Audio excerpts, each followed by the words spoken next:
A ver, las reformas. Es que es interesantísimo esto.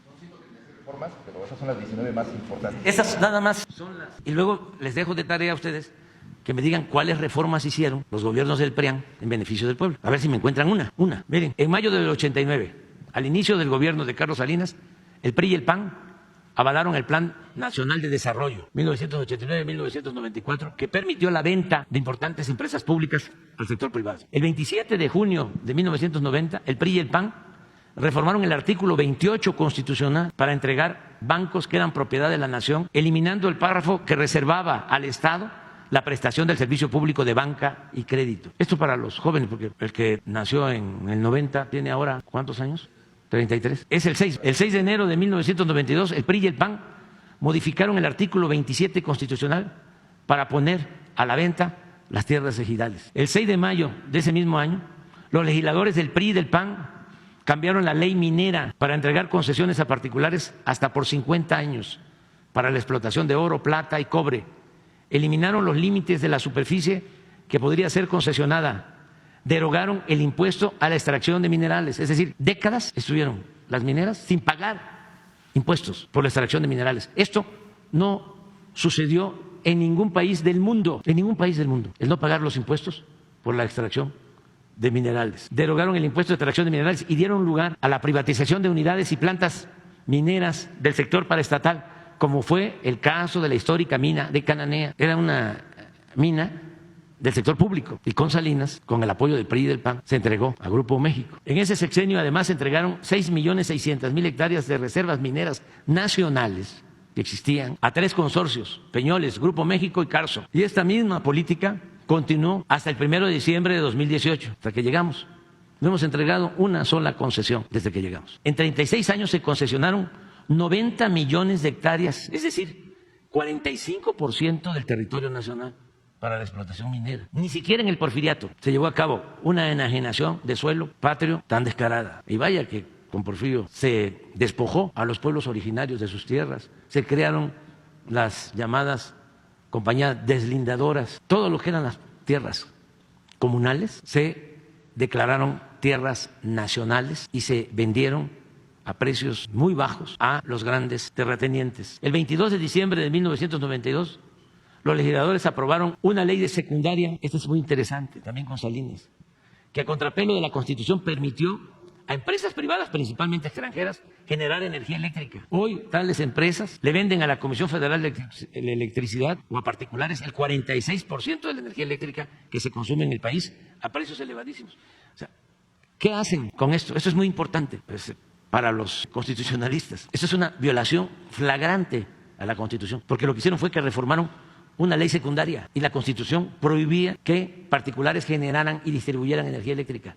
Y mediante esta ley secundaria, en contra de lo establecido por la Constitución, empezaron a privatizar todo el sector eléctrico. ¿Saben quién estaba de asesor de Salinas? Claudio X González, papá, y se quedó con una empresa de generación de energía eléctrica. Adelante. El 5 de marzo de 1993, el PRI y el PAN aprobaron la reforma al artículo 3 constitucional para limitar la gratuidad de la educación pública solo a nivel de primaria y secundaria. Antes de esta reforma, la educación pública era gratuita en todos los niveles de escolaridad.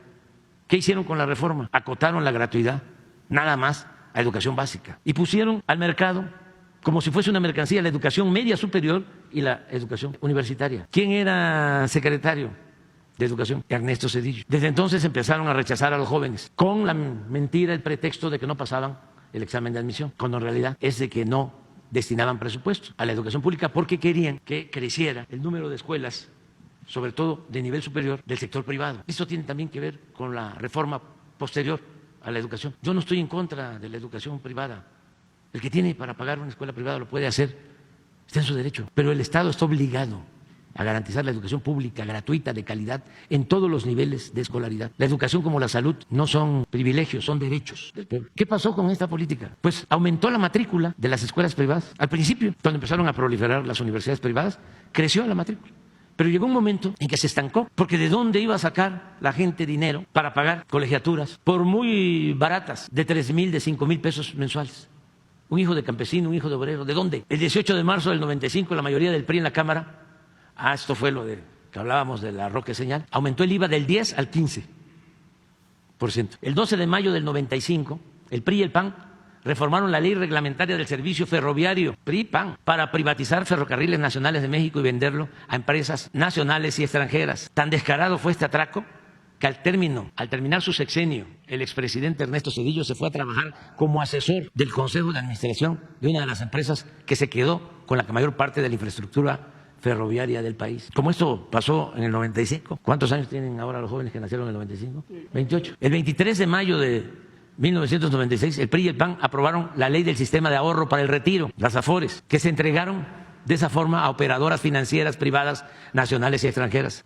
Los AFORES, la administración de estas pensiones se da a partir de entonces sin transparencia, con altos costos por la operación y baja rentabilidad para derechohabientes. ¿Esto qué significa? Ya va a empezar a ponerse muy grave, de que por esto los trabajadores van a recibir al pensionarse, ahora porque hicimos una modificación, pero de todas maneras van a recibir como 60-70% de lo que ganaban. El 12 de diciembre, eso no se me va a olvidar, del 98, diputados del PRI y del PAN aprobaron el FOBAPROA, que convirtió las deudas privadas de unos cuantos empresarios y banqueros en deuda pública. En la actualidad, al 31 de diciembre del 18, esta deuda rebasó el 1.200.000 millones de pesos y de 1995 a la fecha se han destinado solo para pagar intereses más de 800.000 millones de pesos del presupuesto nacional, cuando esos recursos públicos debieron utilizarse para impulsar actividades productivas, crear empleos y promover el bienestar del pueblo. Todo esto es en contubernio, PRI-PAN.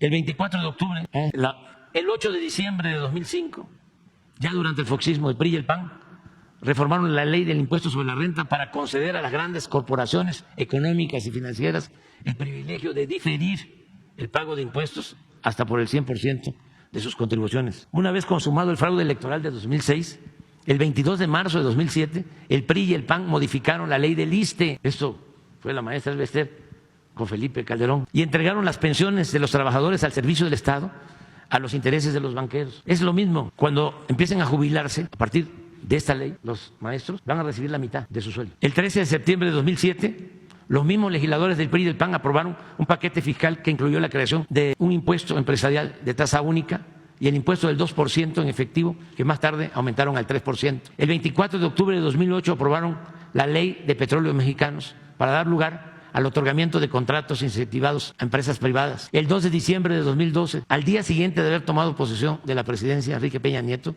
firmó con los partidos PAN, PRI y PRD el llamado Pacto por México, con el cual acordaron profundizar en las privatizaciones del sector energético, la educación, la seguridad social y las comunicaciones, así como reformar leyes fiscales, laborales y hacendarias, todo en beneficio de la clase dominante del país y de los intereses extranjeros. Poco antes, el 30 de noviembre de 2012, diputados y senadores del PRI y del PAN aprobaron la reforma laboral que eliminó derechos históricos a los trabajadores al permitir la subcontratación, eso ya lo resolvimos, el outsourcing famoso, el pago por horas y sin prestaciones sociales. El 13 de diciembre de 2012, la Cámara de Diputados aprobó la mal llamada reforma educativa, que tenía como consigna someter al magisterio y avanzar en la privatización de la enseñanza. El 18 de diciembre de 2012, el Senado aprobó las reformas constitucionales en materia de telecomunicación, modificaron artículos para garantizar el derecho de las empresas, pero no de los ciudadanos, y permitir la censura previa y violando el derecho a la privacidad. Además, los legisladores dejaron fuera a las radios comunitarias indígenas